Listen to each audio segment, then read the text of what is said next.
તમને બેલી ફેટ ઓછું કરવું છે, તમને ઇંચ લોસ કરવો છે, તમે ઘણા ટાઈમથી સ્ટ્રગલ કરો છો અને નથી થતું, તો શું કરવું જોઈએ? આજે આપણે એક વાત કરીએ સિમ્પલ ટેકનિક વિશે. હું ડૉક્ટર ઉત્પલ આયો, ડાયટિશિયન ફ્રોમ ફિટઝેન.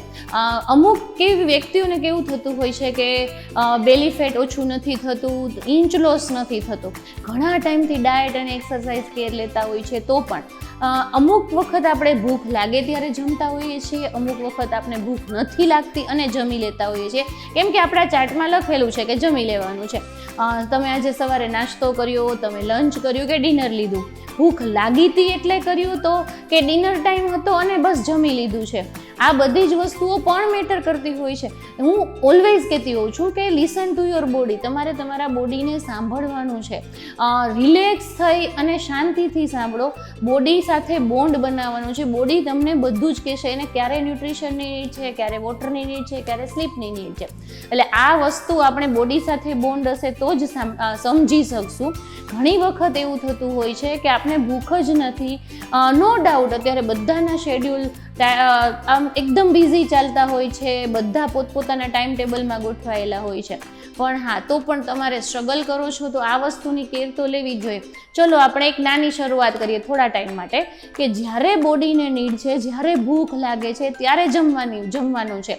એવું નથી કે લંચ ટાઈમ થઈ ગયો છે, ઇટ્સ ઓકે, એકાદું મીલ સ્કીપ થઈ જાય, ઇટ્સ ઓકે, એક મીલ વધારે પણ લેવાઈ જાય, પણ જો તમારા બોડીને નીડ હશે, બોડી તમારું ન્યુટ્રિશન માંગશે જ. એટલે એ ટાઈમ આપણે ઓબ્ઝર્વ કરવાનો છે કે હવે મને ભૂખ ક્યારે લાગી છે, ત્યારે જ જમવાનું છે.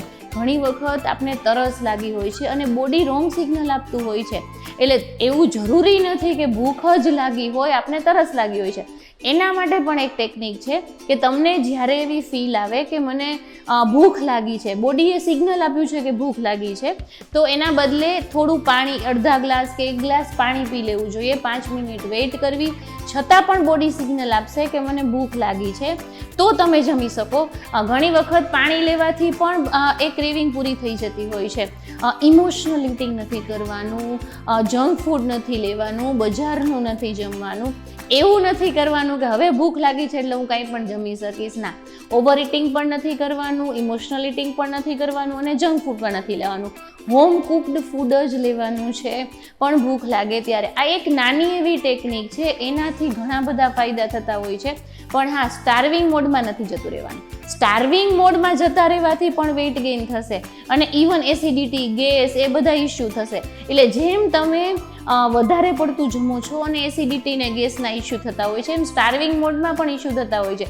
સ્ટાર્વિંગ મોડ એટલે શું?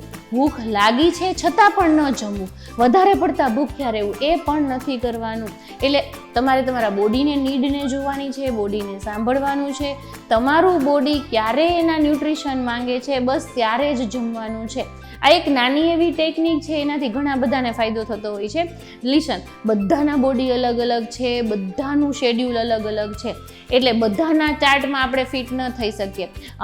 જે શુગર પેશન્ટ છે, એટલે કે જે ડાયાબિટીક પેશન્ટ છે, જેને બીજી બધું મેડિકેશન ચાલુ છે, એમના માટે આ સ્યુટેબલ ન પણ હોય. જેમને સ્યુટ થાય છે એમને જ કરવાનું છે, પણ આનાથી ફાયદા થતા હોય છે.